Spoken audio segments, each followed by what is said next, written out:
그 다음으로 보시면은 관세 징수의 우선이라고 나오는데요.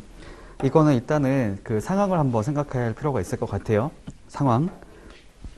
자, 제가 두 가지 상황을 예를 들어 가지고 말씀드리겠습니다. 첫 번째 케이스. 자, 보세구역에 반입된 물건이 있어요. 반입이 되고 나서 이 물건에 대해서 저희가 수입 신고를 했다고 가정해 보겠습니다. 수입 신고하면 기본적으로 관세가 부과되거든요. 납부를 해야 되는데 관세가 있는데 납부를 안 했다고 생각해 볼게요. 그러면 어떻게 될까요? 물건 못 갖고 나가겠죠. 그게 반출이 불가할 거잖아요. 이게 첫 번째 케이스. 두 번째 케이스 볼게요. 두 번째 케이스. 저희가 이제 납부기한 그 내용 중에서도 저희가 사후 납부라고 하는 것이 있어요. 그러니까 저희가 수입신고, 납세신고 수리 이후에 물품 반출하고 나서 관세를 납부하는 게 있다고 가정해 보겠습니다. 지금 보시면은 일단 반출을 먼저 한 거죠. 그러니까 다시 수입신고를 하게 됐고요. 그러니까 정확히 말하면은 납세신고. 납세 의무자가 내가 수입할 게 있어서 납부할 세금을 세관에 신고를 한 겁니다. 납세 신고하고 세관에서 오케이 수리가 된 거죠. 그러고 나서 물품을 반출을 하게 됐고 납세 신고 수리일부터 저희가 15일까지 납부를 해야 되는데 그런데 납부를 안 하고 있다고 쳐볼게요. 그러니까 두 가지 모두는 지금 체납이 된 상태라 보면 되는 거거든요. 체납. 정확히 말하면 체납이에요. 체납. 납부 기한이 될 때 넘을 때까지 납부를 안 하고 있는 상태라고 보시면 될 것 같고 이게 바로 두 번째 케이스라 보시면 됩니다. 여기 보시면 두 가지가 있잖아요. 1번, 2번 있는데 1번이 첫 번째 케이스, 2번이 두 번째 케이스라고 보면 돼요. 그래서 첫 번째 보겠습니다. 관세를 납부하여야 하는 물품이죠. 요거 이해할 수 있으실까요? 반출되기 전이고 관세를 아직 납부하지 않은 물품입니다. 볼게요. 관세를 납부해야 되는 물품에 대해서는 다른 조세, 그 밖의 공과금, 채권에 우선해서 관세를 징수한다 라고 되어 있습니다. 그러니까 세관 입장에서는 이 물건에 대해서 여러 가지 발생되는 채권이 있다고 생각해 볼게요. 조세, 다른 조세라 그러면은 기본적으로 관세를 제외한 나머지 있잖아요. 뭐 부가세 같은 것이 있을 거예요.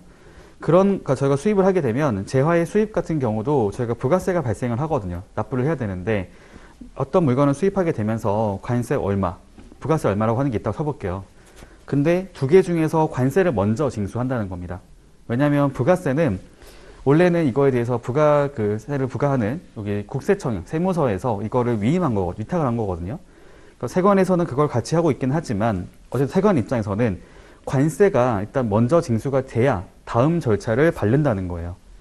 그러니까 여러 가지 채권이 있다 하더라도 그 중에서 관세를 최우선적으로 징수를 할 수 있다고 되어 있습니다.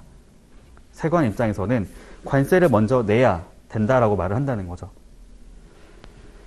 두 번째, 관세를 납부해야 되는 물품이 아닌 재산입니다. 그러니까 지금 이런 상황을 생각해 보시면 돼요. 그러니까 첫 번째 같은 경우는 세관의 통제 하에 물건이 있기 때문에 얘를 내지 않으면 물건을 가지고 갈 수 없다고 말을 하는 겁니다. 국내로 물건을 반입할 수 없습니다 라고 말하는 것이고 두 번째 같은 경우에는 이미 물건이 세관 통제를 벗어나 있어요. 세관 통제를 벗어나 있기 때문에 여기 있는 그 납세 의무자가 지금 다시 말씀드리면 체납자가 돈을 계속 안 내고 있는 겁니다. 그럼 나중에 저희가 하는 것이 뭐가 나오냐면은 강제징수라는 절차가 또 뒤에 나오거든요. 강제징수. 그러니까 체납이 됐기 때문에 세관에서는 강제로 이제 이 납세 의무자의 재산이라든지 이런 것들을 처분하기 위한 절차를 밟게 되는데 이게 바로 강제징수라고 말을 써요. 두 번째 케이스는 강제징수를 하는 그 내용들을 생각하면 될 것 같습니다. 강제징수를 하게 됐을 때는 세관 통제를 벗어나 있는 상태잖아요. 세관도 받을 돈이 있긴 해요. 관세를 징수해야 되긴 하지만 이것이 세관 통제를 벗어나 있기 때문에 세관에서는 관세 먼저 내라고 말을 못 한다는 거죠. 다른 세금하고 다른 뭐 공과금, 채권하고 동일한 순위로 간다는 겁니다. 나도 껴달라는 거죠. 나도 여기 받을 돈 있습니다 라고 말을 하는 것이지 세관에서 관세 먼저 징수하겠습니다 이렇게 말 못 한다는 거죠. 왜냐하면 세관의 통제를 벗어나 있기 때문에요. 그 표현을 한번 보겠습니다.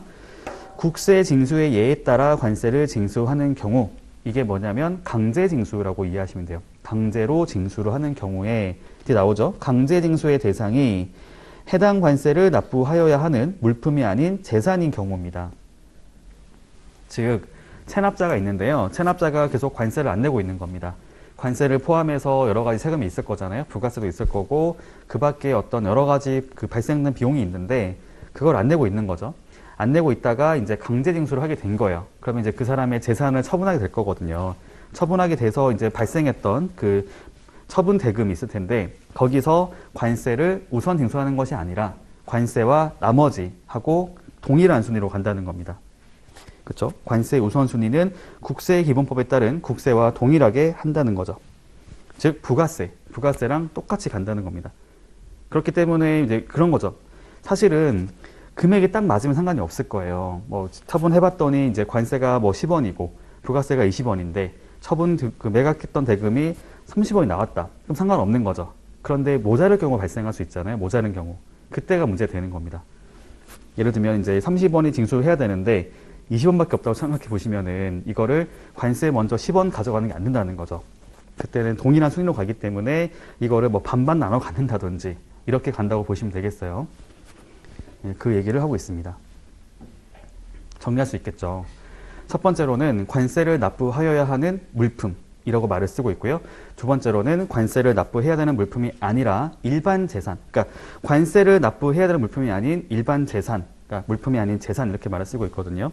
얘네들은 이제 국세와 동일한 순위로 간다라는 거죠.